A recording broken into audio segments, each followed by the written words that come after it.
Our next guest was 12 years old when she was kidnapped and sexually assaulted.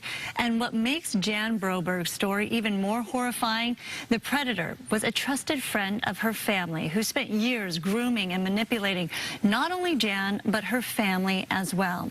He kidnapped, brainwashed, and raped her more than 200 times in a span of 2 years. After returning her home, he eventually kidnapped her a second time.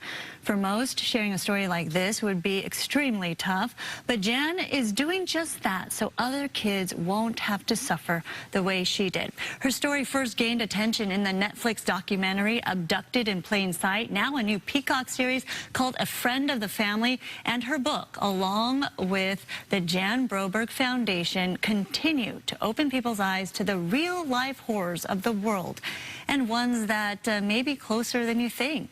Jan joins us to share some really important advice. Thank you so much for being here. Let's go back to what happened to you, because for your story, as we were just talking about, you know, when people hear it, they don't believe it. How could something like this happen, not just once, but twice? Right. You know, I think what's most important is to realize that it was a slow burn. We met this family at church, and for 3 years, we became best friends. And so this perpetrator made sure that he had these special relationships with every member of our family and groomed each person to take them down that road where they would trust him, love him, as we all do with the people closest to us. You don't see this kind of abuse coming. So that day when I woke up in the motorhome and I was strapped to a bed and was kidnapped by what I thought was an alien, I thought he had been kidnapped too. So when I finally saw him about a day and a half later, after being strapped to that bed, I was so happy to see somebody that I knew, that I already trusted and loved. He was like, you know, your favorite uncle. And you talk about being abducted by an alien. That's something the predator groomed or brainwashed you into believing in the first place. He planted those seeds by telling stories.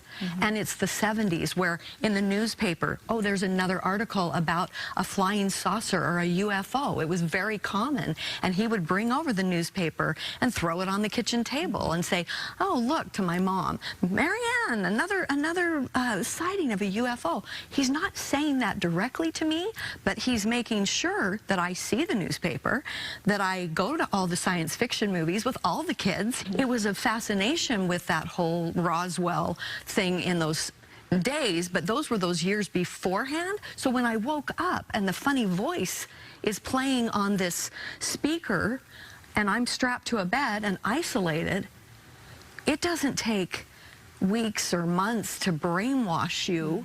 You already had all the, again, the grooming, the seeds were planted that this is reality. So it obviously takes time, and it's a process of somebody trying to infiltrate your trust and gain it, and then, you know, brainwashing or grooming you or your system. So how can people recognize it, and what should people do? So I think the most important thing is listen to your gut.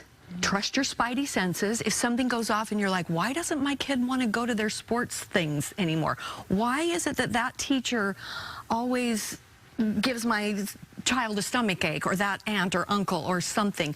I think you have to trust that when you see a change in your child, or you sense that something is off, that you should trust that and put your antenna up.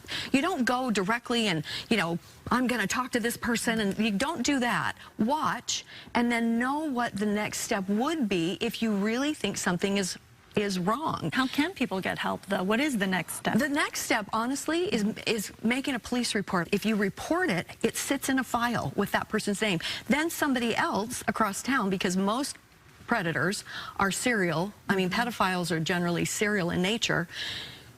When somebody else reports something and it's that person, and they have more evidence, now all of a sudden you've got 2 reports in this file. Now they're going to start to investigate. How do you heal from this?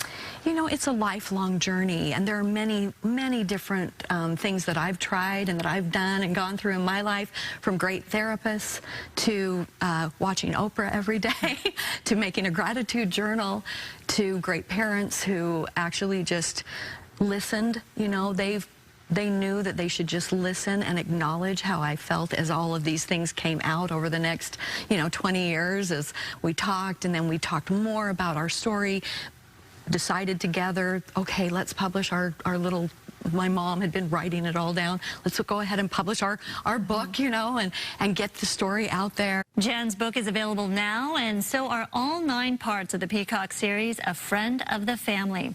And for more information on Jan's foundation, go to janbrobergfoundation.org.